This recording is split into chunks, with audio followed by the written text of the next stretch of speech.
How do we write a good bridge?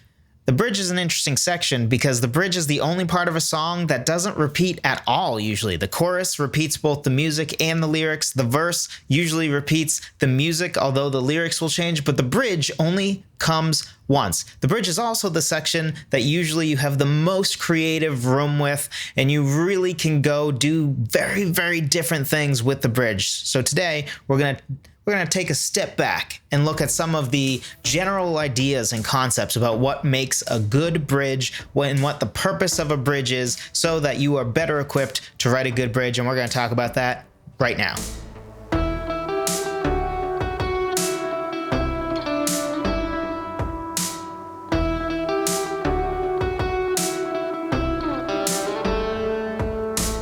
Hello, friend. Welcome to another episode of Songwriter Theory. Today we are on part 4 of our series on writing different parts of a song. So we've talked about a first verse, we've talked about a second verse, we've talked about a chorus, and right now we are talking about a bridge. If you did tune in last week, or you've watched the YouTube playlist so far and you've already seen the second verse one, you know that I sort of grouped the second verse with the bridge when it comes to overlooked sections of a song, like common sections of a song that you see the difference between a more novice songwriter and a better songwriter, because a more novice songwriter might actually have a pretty good first verse and chorus, but sometimes just abysmal bridge or phoned in. Like you can just tell that they didn't put as much effort into the bridge in the second verse. And that I think the bridge and second verse are the two biggest X factors in a song and really making a song great. So bridge is that second thing, right? That's what we're going to talk about today. First question we want to answer is, what is the purpose of a bridge? What's the purpose? Let's step back. When we look at all different types of bridges, right? There are so many different types of bridges, right? There are some that will involve key changes, some that will go a very different lyrical direction, some that are just like a guitar solo over the top of music, right? So what is the purpose of a bridge? I think the main thing that underlies all of those bridges is that it's to provide a change or different direction, right? The bridge is almost always the most different part of a song. Now, there are some bridges that almost feel like more like a post-chorus than they feel like a bridge. And I think we're going to talk about post-choruses and pre-choruses at some point as well, but I want to hit the real main parts of a song that almost all songs have first. So some bridges sort of operate that way, especially bridges that, because sometimes there's sort of that bridge again / post-chorus. It depends on perspective. You could see it as just a post-chorus, but are written in a way that it's the same underlying chord progression as the chorus, right? It basically stays the same musically as the chorus, but the lyrics and the melody completely change. And that way, at the end of the song, you can put the bridge or post-chorus melody together with, and then also have the person singing the chorus. And it sort of layers together to make this really epic finale or final chorus, right? So that is a certain type of bridge. But for most types of bridges, right, it's usually the biggest departure. The verse really feels like a verse tends to be more similar to the chorus, right? It's very common for it to share the same chord progression even as the chorus, which I don't really recommend. It depends. Sometimes it's okay, sometimes it's not. But the tendency is that verses and choruses sound more sonically connected and often thematically are a little more connected than the bridge.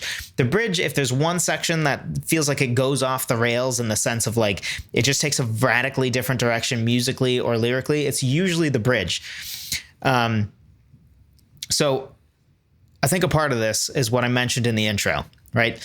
The bridge is the only traditional part of a song that only occurs once. Right? So if you think traditional song parts, you have verse, chorus, and bridge, right? And you can even add pre-chorus and post-chorus if you want, and it will still ring true, right? So you have a verse, and then you have a chorus, second verse, which second verse, yes, will have different lyrics than the first verse, but the music is the same. The melody's the same. So especially those listeners that don't even pay attention to lyrics, which is sad, but unfortunately is a large percentage of people, right? To them, the first and second verse might as well be the same outside of how you arrange them, right? So it's basically the same as a first chorus to a second chorus, right? It might have a bigger arrangement, but the basic melody and chords are the same. So musically, your verse is basically repeating, even if lyrically it isn't. And then your second chorus, even if you change the lyrics, which most don't, right? Most choruses have the same lyrics every time. It repeats 3 to 4 times. That's your chorus, right? It's the same every time.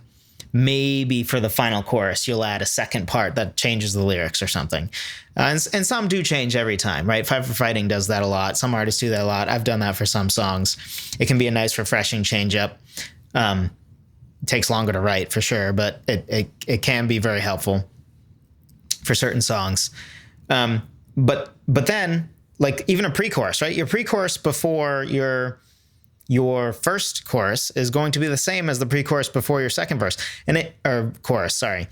And even if, because often pre-choruses will change the lyrics, but again, the melody and the chords will be the same from pre-chorus to pre-chorus. Almost always. Like, I can literally think of no song where that's not true. Right? Like, to have a completely different chord progression and melody in one pre-chorus from another, I've never heard of that. That might actually be an interesting thing to try. So there you go. Go try that. Let me know in the comments how that goes. And if you've been here before, hit that subscribe button. Click the notification bell if you're on YouTube, because you've been here before. You know you like this content. That's why you came back for more, right? That's why you're here. Otherwise, what are you doing? Do you hate yourself or something that you're listening to me again when you didn't like what I said the first time? Seems silly. But anyway, if you're not on YouTube, subscribe to the podcast via whatever network or whatever you're listening on. Network's not the right word. Provider, some host, whatever it's called. I can't think of it right now. Not important. You know what I'm talking about. iTunes, Google Podcasts, whatever. So anyway, post-chorus, same thing, right? Post-choruses are usually the exact same. The lyrics don't change, usually. Actually, I'm not even sure I've ever heard a post-chorus lyrics change, but I'm sure they do in some cases. But again, the music is the same, right? The bridge fundamentally almost always happens just once, unless it's a worship song, because they're too lazy to even write a second verse half the time, so they just repeat a bridge too to try to make the song not a minute and a half, which is how long they should be. Not hating, just being truthful. I don't know what to tell you. They're such artistic garbage most of the time, and it saddens me. It saddens me greatly. But they're so artistically just garbage. Like, if pop songs on average are better quality art than what you're writing, quit. I don't know. Don't quit. Get better. But anyway, soapbox, done. So anyway, so the bridge, though, generally, for almost all normal songs, only happens once. In fact, if it does repeat, I would argue it might be more of a post-chorus, which would be an interesting fundamental question of what inherently is the difference between a post-chorus and a bridge, because there's a little vagueness there.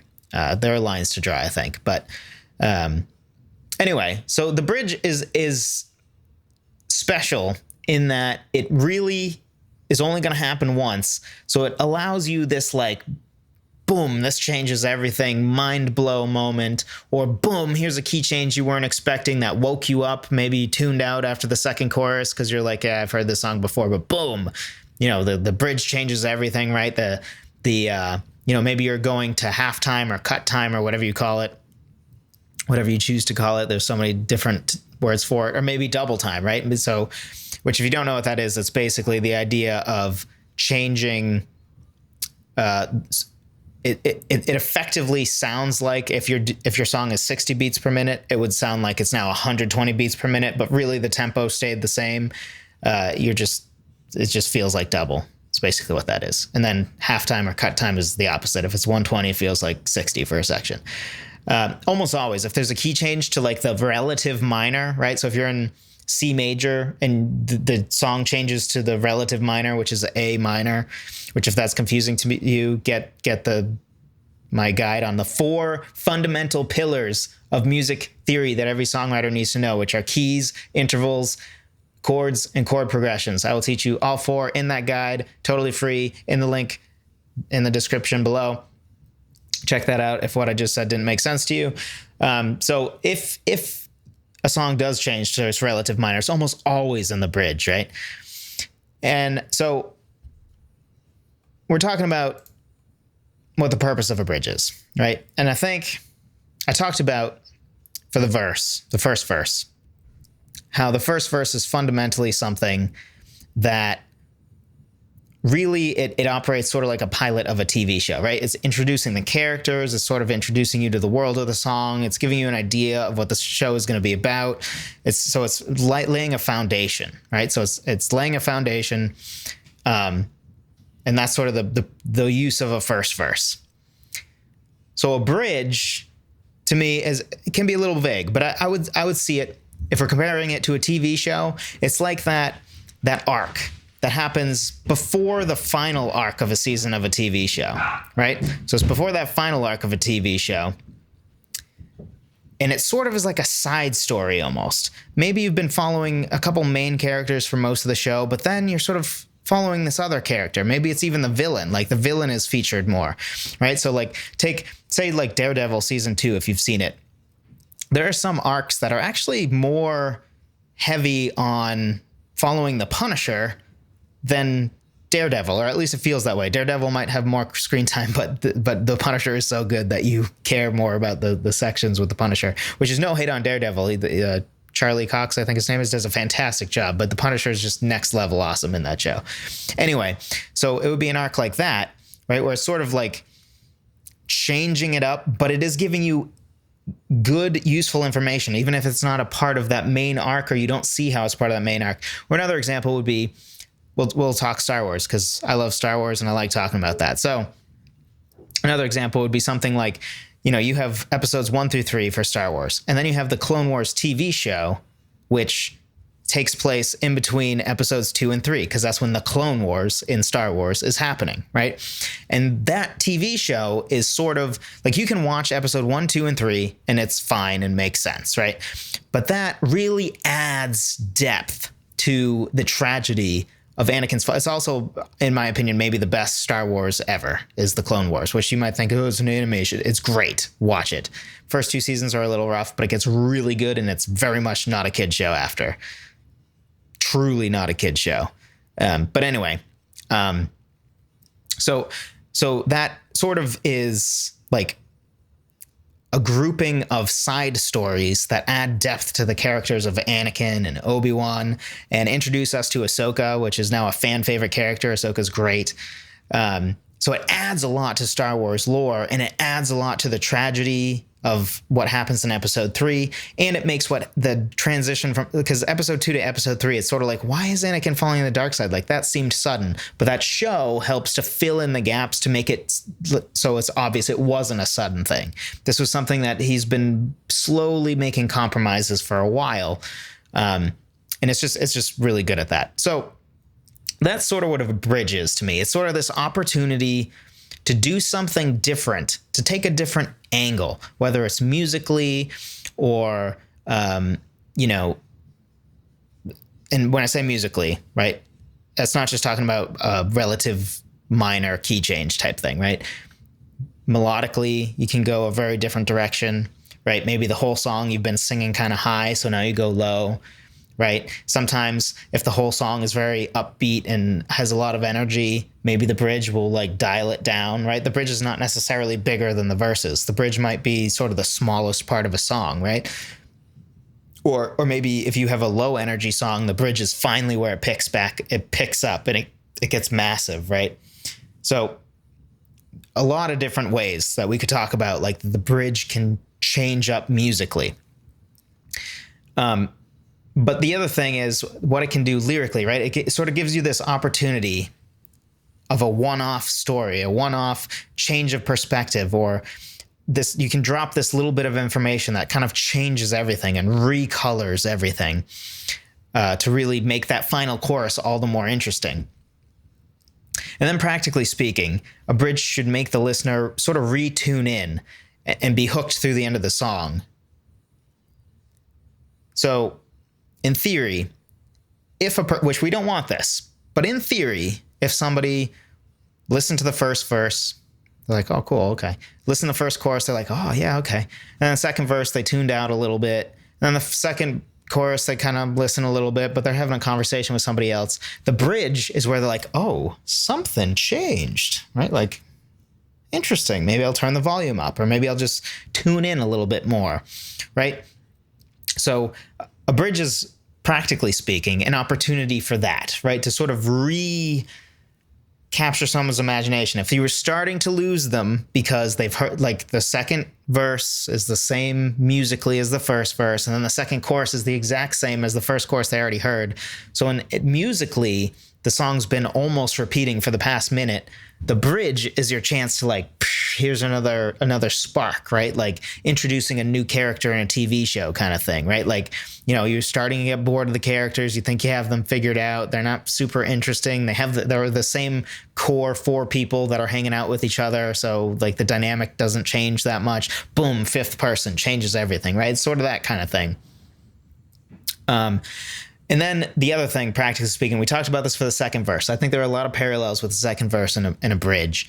And one of them is something you want to avoid, which I think is really common. Just like a second verse, you don't want the bridge to be that section that just feels like it's there to provide a cushion in between 2 choruses, right? Like it's just kind of there to make you wait for the chorus to come back, or it's just there to break up 2 choruses, right? Like that.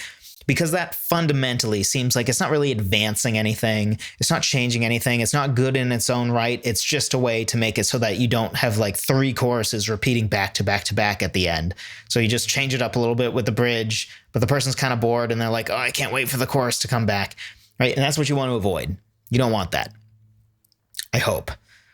So you want the bridge to really be able to stand on its own. And I think the bridge is a great opportunity for that, right? Because you have so much freedom.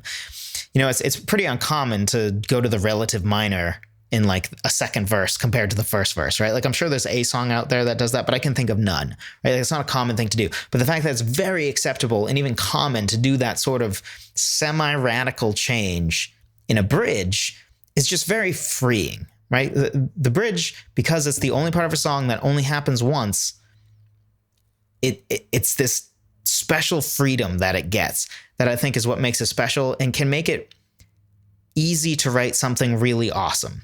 And I'm not saying a bridge is necessarily easy to write, because in a sense it's musically speaking, you have a verse and a chorus. So a bridge is adding 50% more, right? Because 1 out of 2, before you had 2, now you're taking 1, math. So you're adding 50% more content to a song when you write a bridge, right? So that can be difficult in that, musically speaking, you wrote verse music, ignoring arrangement, and chorus music. Now you are adding a third thing, right? So you are adding a lot more work for yourself as far as writing music, but it's so worth it, right? And it's so freeing. And that is the power of a bridge, in my opinion. So what makes a bridge a good bridge? It provides a pleasant surprise to the song, or it really advances it. Those are sort of the 2 things that I think can make a really good bridge. It's sort of picking up the mantle of the verses with advancing the story, right? Because often if you have only 2 verses, your third act might actually be in the bridge, right? Where the chorus is kind of just your zoomed out big theme, right? Or your big idea. And then story-wise, you zoom into the first verse, you zoom into the second verse, and then you zoom into the bridge, right? Very common.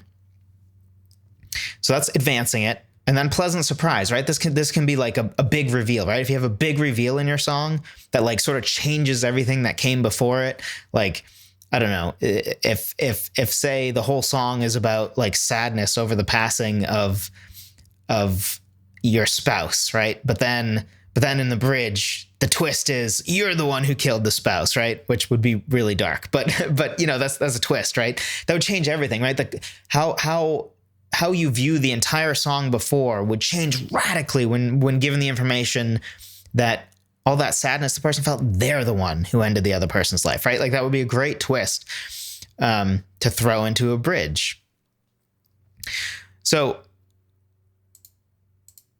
again, there are so many ways to do this, right? Key changes, significant chord progression change, significant melody change, half time or cut time or double time, or in the more post-chorus sense, you can sort of double down on the direction the song was already going and sort of go the post-chorus route where you're like adding more layers to the chorus but it's different, right? But you could, often the chord progression might be the same, as I mentioned before. And in that case, right, at the end, you can layer the bridge singing part with the chorus singing part over the same chord progression and make that ultra big final chorus to really give that finale a good epic ending. So practically speaking, let's get practical again, because I'd like to give sort of that philosophical, artistic side of things, right? Because at the end of the day, we should all be artists, poets, and composers, right? That's sort of what a songwriter, in my opinion, the ideal songwriter is sort of those three things, right?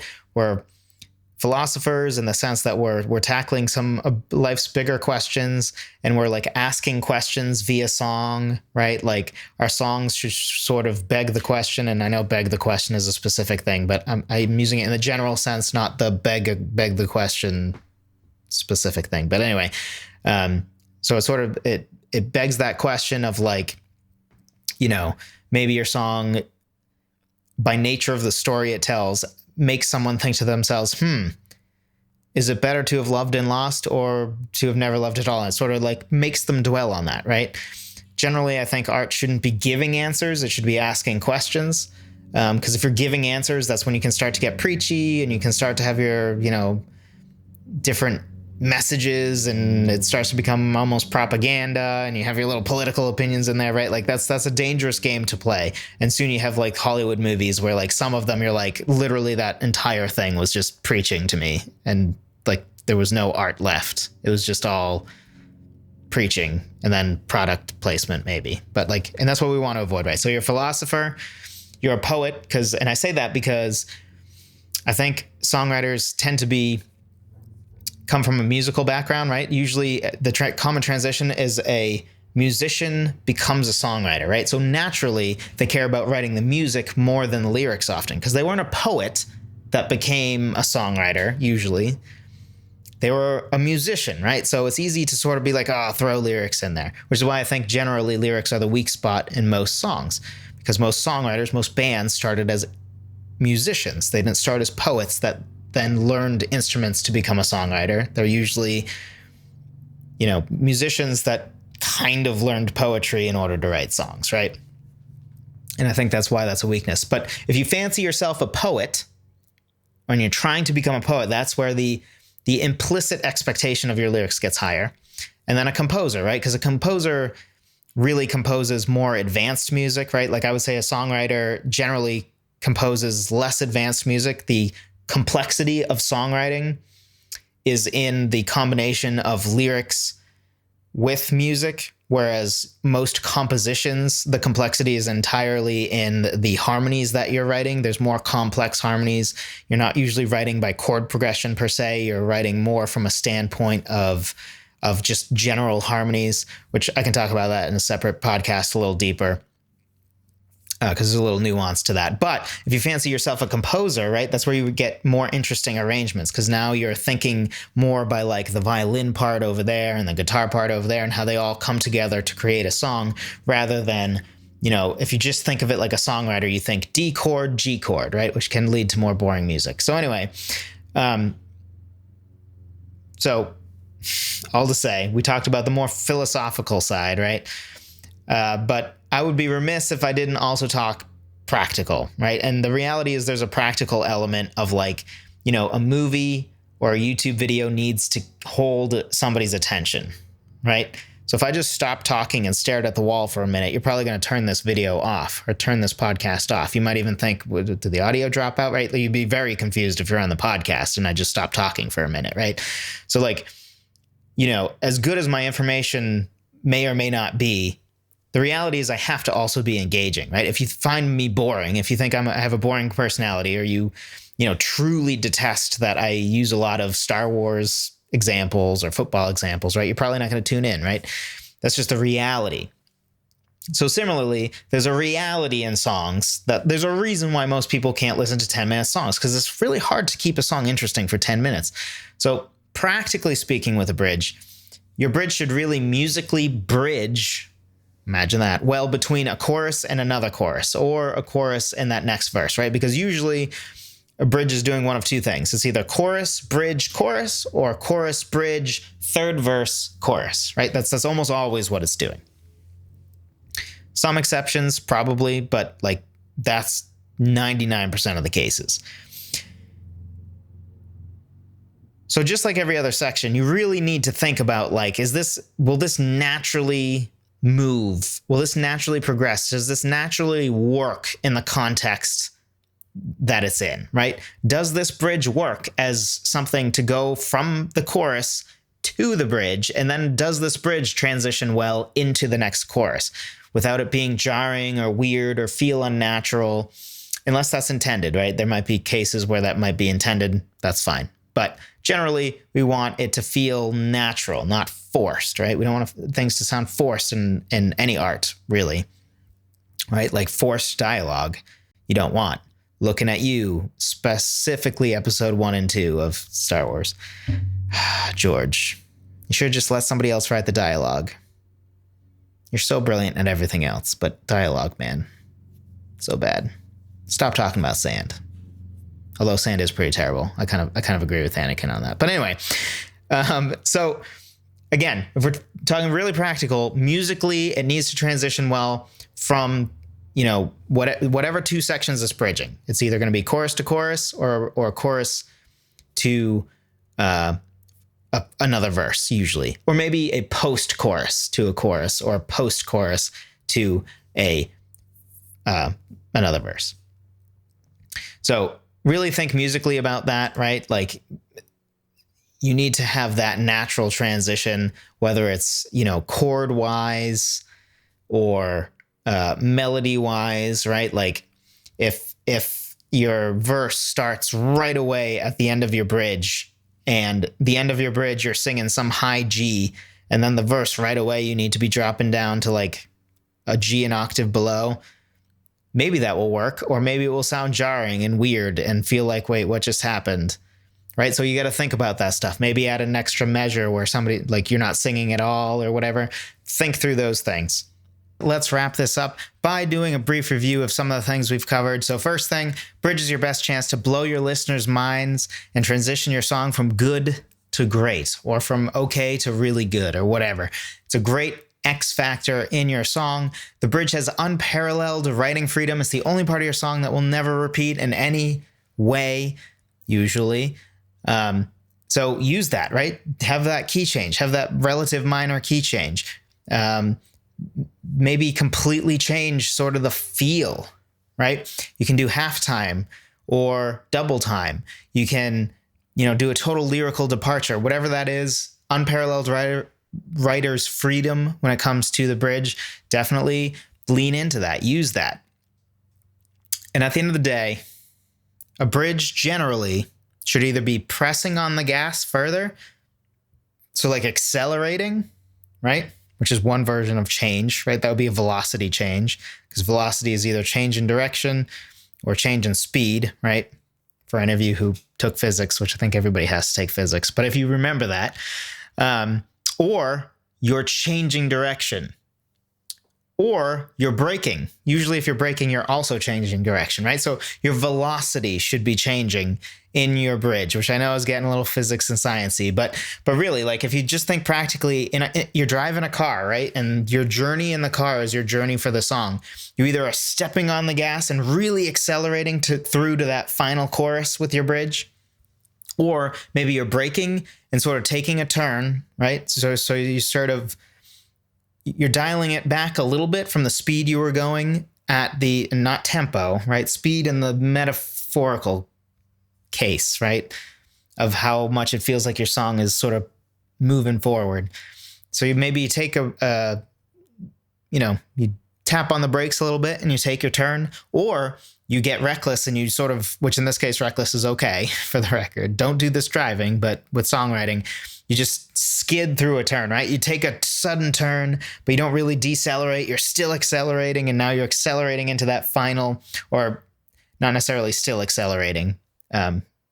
You're accelerating in the sense that you're changing direction, so velocity is changing, whatever, science stuff. But anyway, that is a good way, I think, to think through a bridge. In general, that car journey thing, and just like sort of a plot or a graph of how big your song is, I think can be really helpful things to make sure your song stays engaging throughout. If this was helpful to you and you haven't already, be sure to drop a like. It helps with the YouTube algorithm so other people can find this content. And if you find it helpful as well, be sure to subscribe, click that little notification bell so that you know when new videos come out. They will be out every single Monday, and at some point I will make videos that aren't also going to be podcasts. So if you're listening via podcast, I would go to the Songwriter Theory YouTube channel and subscribe there so you see those videos, including the live streams that I will be doing. I've already done one. I'm starting to plan some other ones as well. If you have something you want me to cover, drop it in the comments below. If you're on YouTube, if you're on a podcast, I'm sorry. I guess go leave a 5-star review and ask me to cover it in the comments of that review, because that's the best way to do that, I think, in that case. And also, again, mentioned it before, but if you don't know those 4 pillars of music theory, or you want a refresher on them, or you just want a nice, succinct guide that is also in depth, that you can reference whenever you kind of want to restudy, refreshen up on your knowledge of keys, intervals, chords, and chord progressions, go pick up that free guide. The link will be in the description. It's at songwritertheory.com/free guide. Or nope, sorry, that's the wrong free guide. That's another free guide if you want that one. But it's actually at songwritertheory.com/music theory guide, I believe. But the link will be in the description. So just click on that and don't listen to me. Regardless, I'm glad that you joined me. I'm honored that you decided to spend time listening to me today, and I appreciate every single time that you have decided to join me via YouTube or via podcast. And I'm more glad that, you showing up every week is indicative of how seriously you are taking songwriting and how seriously you want to, or how serious you are about becoming better at songwriting, which is the real important thing to me. And for that, I say thank you, because this world could definitely use some more high quality songs. And the fact that you're listening to this means that you're dedicated to increasing the quality of your songs, which I believe is a very, very noble cause. So thank you for that. And I will talk to you next week.